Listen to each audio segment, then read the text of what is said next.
like some of the other acts here, I'm not employed. And the reason is I'm on a mental health break from an engineering degree at university. And I bet you can guess why I've got mental health problems. It's because society's toxic. And let's not forget that society is made up of people. I hate people. Except you guys, you paid me to be here. No, but I've been getting better. I've found more interest in the things I like doing. A lot of people have hobbies. Some people like, collecting stamps or building models. I create entire languages from scratch. And one of the reasons why is because I really don't like the English language. I mean, just the unpredictable spelling. Even in the words you're familiar with. Like, have you ever noticed that there's no I sound in shirt? That's something that I always wondered when I was a kid. Like, there's me at school thinking, is the I there because it used to be pronounced? What would that have sounded like? So then I pronounced it. So then I just said, what does it sound like? Sheer? Then I got told off for swearing. But, I do some normal things. Like, for example, I went to Amsterdam once. Very interesting place, very nice culture. Lovely museums. But then you get asked about the weed and hookers. I'll tell you, it's people who ask about the hookers are really annoying. Like, I swear, my parents had me on a leash. So, of course, we did. That's why they had me on a leash.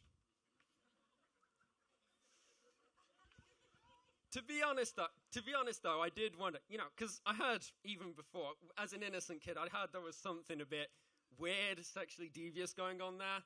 I just couldn't figure out what it was. Then I saw the Catholic Church. And let's not forget that at the head of each Catholic church is a man so pious, he sticks his nose into other people's sex lives. He said to me, "Son," which is kind of weirdly appropriate given he expects me to call him father, "you're not my real dad."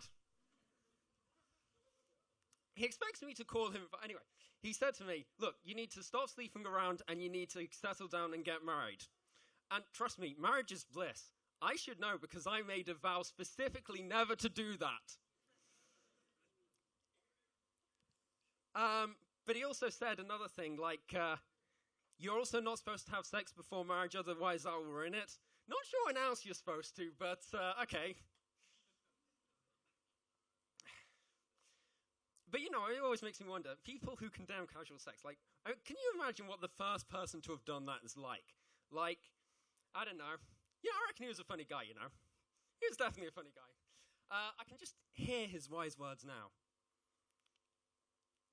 "Look, I'm not getting laid, so I don't see why any of the rest of you should. In fact, I know you shouldn't. I have a very powerful friend who says so. God himself. I mean, okay, but how do we know you're actually right about this? Shut up! Blasphemers! Infidels!" Which, has got to be the best application of making up words ever. Just to control other people and be really mean. But, I decided, in light of such wisdom, I would settle down. I would actually make myself presentable, put myself in the dating market, and, I think I found the one. So we went back to the priest, but no, can't marry him because that's gay. To be honest, I actually didn't know, to be fair. I thought the beard was down to PCOS. Or, I realized that there's nothing wrong with it. Anyway, just to clarify a few things, I'm not actually gay, I'm bisexual.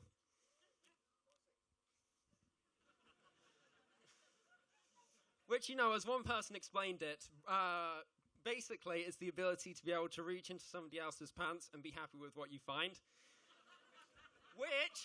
Which is good news considering what I've got in mind.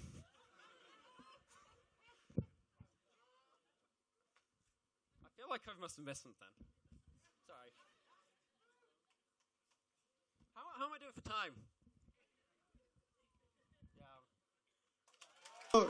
All right, Henry Foxon, ladies and gentlemen.